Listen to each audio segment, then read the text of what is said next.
ಉತ್ತರ ಕನ್ನಡ ಜಿಲ್ಲೆಯಲ್ಲಿ 130 ಶಿಥಿಲಾವಸ್ಥೆ ಶಾಲೆ ಕಟ್ಟಡಗಳಿವೆ. ಈ ಕುರಿತು ಶಿಕ್ಷಣ ಇಲಾಖೆಯ ಸರ್ಕಾರದ ಗಮನಕ್ಕೆ ಸೆಳೆಯಲು ನ್ಯೂಸ್ 18 ಕನ್ನಡ ಮಕ್ಕಳ ಜೀವಕ್ಕಿಲ್ವ ಗ್ಯಾರಂಟಿ ಅನ್ನುವ ಸುದ್ದಿಯನ್ನ ಪ್ರಸಾರ ಮಾಡಿತು.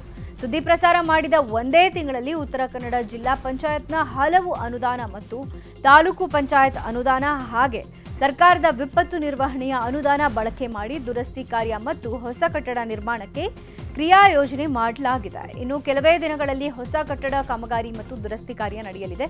ಇದು ನ್ಯೂಸ್ 18 ಕನ್ನಡದ ಸಾರ್ಥಕತೆಯ ವರದಿಯಾಗಿದೆ. ಚಿಕ್ಕಬಳ್ಳಾಪುರ ತಾಲೂಕಿನ ತಮ್ಮನಾಯಕನಹಳ್ಳಿ ಗ್ರಾಮದಲ್ಲಿ ಕೃಷಿ ಹೊಂಡದಲ್ಲಿ ಬಿದ್ದಿದ್ದ ಹಸುವನ್ನು ರಕ್ಷಿಸಲಾಗಿದೆ. ರೆಡ್ಡಪ್ಪ ಎನ್ನುವವರಿಗೆ ಸೇರಿದ್ದ ಹಸು ನೀರು ಕುಡಿಯೋದಕ್ಕೆ ಹೋಗಿ ಕೃಷಿ ಹೊಂಡಕ್ಕೆ ಬಿದ್ದಿತ್ತು. ನಂತರ ಸತತ 1 ಗಂಟೆಯ ಕಾಲ ಶ್ರಮಿಸಿ ಅಗ್ನಿಶಾಮಕ ಸಿಬ್ಬಂದಿ ಹಸುವನ್ನು ಹೊರತಂದಿದ್ದು ಗ್ರಾಮಸ್ಥರು ಮೆಚ್ಚುಗೆ ವ್ಯಕ್ತಪಡಿಸಿದ್ದಾರೆ. ಬೆಂಗಳೂರು ದಕ್ಷಿಣ ಜಿಲ್ಲೆಯ ರಾಮನಗರ ತಾಲೂಕಿನ ಹಂದಿಗುಂದಿ ಅರಣ್ಯ ವ್ಯಾಪ್ತಿಯ ರೈತರು ತಮ್ಮ ಜಮೀನಿನ ಹಕ್ಕುಪತ್ರ ಕೊಡಿ ಅಂತ ಜಿಲ್ಲಾಡಳಿತಕ್ಕೆ ಒತ್ತಾಯಿಸಿ ಸುದ್ದಿಗೋಷ್ಠಿಯನ್ನ ನಡೆಸಲಿದ್ದಾರೆ. ಸುಮಾರು ವರ್ಷಗಳಿಂದ ಹಕ್ಕುಪತ್ರ ಕೊಡದೆ ಜಿಲ್ಲಾಡಳಿತ ನಿರ್ಲಕ್ಷ್ಯ ಮಾಡ್ತಾ ಇದೆ. ಇದನ್ನ ಶೀಘ್ರವಾಗಿ ಪರಿಹರಿಸಬೇಕು ಅಂತ ರೈತರು ಒತ್ತಾಯ ಮಾಡಲಿದ್ದಾರೆ. ಬೆಂಗಳೂರಲ್ಲಿ ಬಸವನಗುಡಿ ಬಿಟ್ಟರೆ ಎರಡನೇ ಅತಿದೊಡ್ಡ ಕಡಲೆಕಾಯಿ ಪರಿಷೆ ಅಂದರೆ ಅದು ಮಲ್ಲೇಶ್ವರಂ ಕಡಲೆಕಾಯಿ ಪರಿಷೆ. ನಿನ್ನೆಯಿಂದ ಆರಂಭವಾಗಿರುವ ಕಡಲೆಕಾಯಿ ಪರಿಷೆ ಇವತ್ತು 2ನೇ ದಿನಕ್ಕೆ ಕಾಲಿಟ್ಟಿದೆ. ಕಾಡು ಮಲ್ಲೇಶ್ವರ ದೇಗುಲದ ಅಕ್ಕಪಕ್ಕದ ರಸ್ತೆಗಳಲ್ಲಿ ಕಡಲೆಕಾಯಿ ಪರಿಷೆ ನಡೀತಾ ಇದ್ದು ಜನಸಾಗರವೇ ಹರಿದು ಬರ್ತಾ ಇದೆ. ಇನ್ನು ನಾಳೆ ಕಡಲೆಕಾಯಿ ಪರಿಷೆಗೆ ಮುಕ್ತಾಯ ಇದೆ.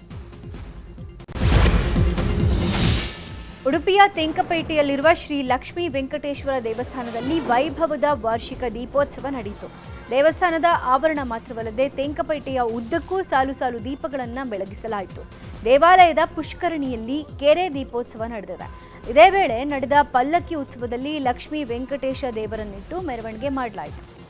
ಇನ್ನು ಬೆಳ್ಳಿಯ ಪುಷ್ಪರಥದಲ್ಲಿ ಪೇಟೆ ಉತ್ಸವ ನಡೆದಿದೆ. ಬಳಿಕ ಆಕರ್ಷಕ ಸಿಡಿಮದ್ದು ಪ್ರದರ್ಶನ ಕೂಡ ಏರ್ಪಡಿಸಲಾಗಿತ್ತು.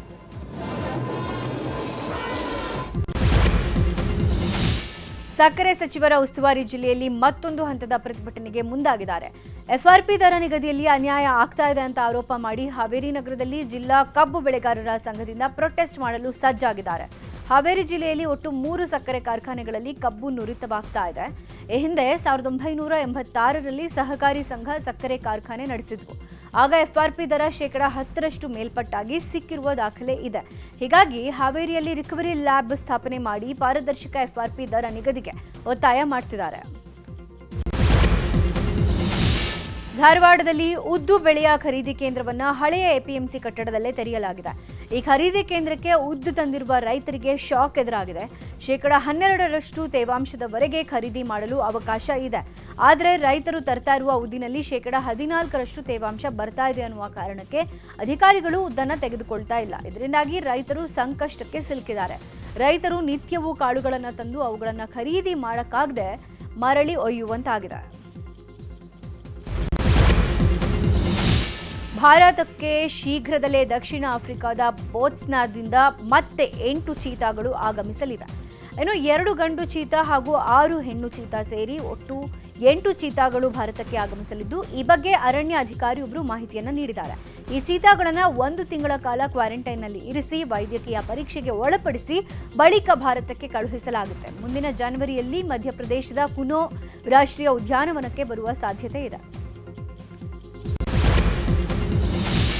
ಫಿಲಿಪೈನ್ಸ್ನಲ್ಲಿ ಕಲ್ಮೇಗಿ ಚಂಡಮಾರುತ ಅಪ್ಪಳಿಸಲಿದ್ದು ಅಪಾರ ಹಾನಿ ಉಂಟು ಮಾಡಿದೆ. ಈವರೆಗೆ ಚಂಡಮಾರುತದ ಪ್ರಭಾವಕ್ಕೆ 188ಕ್ಕೂ ಹೆಚ್ಚು ಮಂದಿ ಸಾವನ್ನಪ್ಪಿದ್ದು 130ಕ್ಕೂ ಹೆಚ್ಚು ಜನರು ಕಾಣೆಯಾಗಿದ್ದಾರೆ. ಫಿಲಿಪೈನ್ಸ್ನಲ್ಲಿ ಬೀಸಿದ ಪ್ರಬಲ ಚಂಡಮಾರುತ ದೇಶದಾದ್ಯಂತ ಸುಮಾರು 2 ಮಿಲಿಯನ್ ಜನರ ಮೇಲೆ ಪರಿಣಾಮ ಬೀರಿದೆ. ಬಲವಾದ ಗಾಳಿಯಿಂದ ಮರಗಳು ನೆಲಕ್ಕುರುಳಿದ್ದು ಹಲವು ಮನೆಗಳು ನೆಲಸಮವಾಗಿವೆ. ಕೆರಿಬಿಯನ್ನಲ್ಲಿರುವ ಜಮೈಕಾ ಮತ್ತು ಕ್ಯೂಬಾದಲ್ಲಿ ಮೆಲಿಸಾ ಚಂಡಮಾರುತದಿಂದ ಜನ ಅಕ್ಷರಶಃ ನಲುಗಿ ಹೋಗಿದ್ರು. ಚಂಡಮಾರುತ ಜಮೈಕಾ ಮತ್ತು ಕ್ಯೂಬಾದಲ್ಲಿ ಗಮನಾರ್ಹ ಜೀವ ಮತ್ತು ಆಸ್ತಿ ನಾಶವನ್ನು ಉಂಟು ಮಾಡಿದೆ. ಬಿಕ್ಕಟ್ಟಿನ ಸಮಯದಲ್ಲಿ ಅಗತ್ಯ ಇರುವಂತಹ ದೇಶಗಳಿಗೆ ಭಾರತ ಸರ್ಕಾರ ಮತ್ತೊಮ್ಮೆ ಸಹಾಯ ಹಸ್ತ ಚಾಚಿದೆ. ಪರಿಹಾರ ಸಾಮಗ್ರಿಗಳನ್ನು ಕಳುಹಿಸಿದ ಭಾರತಕ್ಕೆ ಕ್ಯೂಬಾ ಮತ್ತು ಜಮೈಕಾ ಸಾರ್ವಜನಿಕವಾಗಿ ಕೃತಜ್ಞತೆ ವ್ಯಕ್ತಪಡಿಸಿದೆ. ಅಮೆರಿಕ ಅಧ್ಯಕ್ಷ ಟ್ರಂಪ್ ಆಡಳಿತ HIB ವೀಸಾ ದುರುಪಯೋಗದ ಬಗ್ಗೆ 175 ತನಿಖೆಗಳನ್ನು ಪ್ರಾರಂಭಿಸಿದೆ. ಇದರಲ್ಲಿ ಕಡಿಮೆ ವೇತನ, ಅಸ್ತಿತ್ವದಲ್ಲಿಲ್ಲದ ಕೆಲಸದ ಸ್ಥಳಗಳು ಮತ್ತು ಬೆಂಚಿಂಗ್ ಅಭ್ಯಾಸದಂತಹ ದೋಷಗಳು ಸೇರಿವೆ. H-1B ವೀಸಾ ದುರುಪಯೋಗವನ್ನು ಗಂಭೀರವಾಗಿ ಪರಿಗಣಿಸಿ ಟ್ರಂಪ್ ತನಿಖೆಗೆ ಆದೇಶವನ್ನ ನೀಡಿದ್ದಾರೆ. H-1B ವೀಸಾ ಪಡೆದವರಲ್ಲಿ ಭಾರತದ IT ಉದ್ಯೋಗಿಗಳು, ವೈದ್ಯರು ಮುಂಚೂಣಿಯಲ್ಲಿದ್ದಾರೆ. ಆದರೆ ತನಿಖೆಗೆ ಆದೇಶಿಸಿರುವ 175 ಪ್ರಕರಣಗಳು ಯಾವ್ಯಾವುದು ಅನ್ನುವ ಮಾಹಿತಿ ಇಲಾಖೆ ನೀಡಿಲ್ಲ.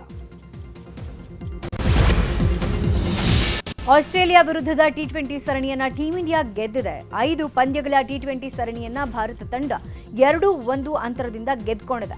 ಬ್ರಿಸ್ಬೇನ್ನಲ್ಲಿ ನಡೆದ ಸರಣಿಯ ಅಂತಿಮ ಪಂದ್ಯ ಮಳೆಯಿಂದಾಗಿ ರದ್ದಾಯಿತು. ಕೊನೆಯ ಪಂದ್ಯವನ್ನ ಗೆದ್ದು T20 ಸರಣಿಯನ್ನ ಡ್ರಾ ಮಾಡಿಕೊಳ್ಳುವ ಇರಾದೆಯಲ್ಲಿದ್ದ ಆಸ್ಟ್ರೇಲಿಯಾಕ್ಕೆ ಹಿನ್ನಡೆ ಆಗಿದೆ. ಇನ್ನು ಟೀಂ ಇಂಡಿಯಾ ಆಸ್ಟ್ರೇಲಿಯಾದಲ್ಲಿ ಸತತ 3ನೇ T20 ಸರಣಿ ಗೆದ್ದ ದಾಖಲೆಯನ್ನು ಬರೆಯಿತು.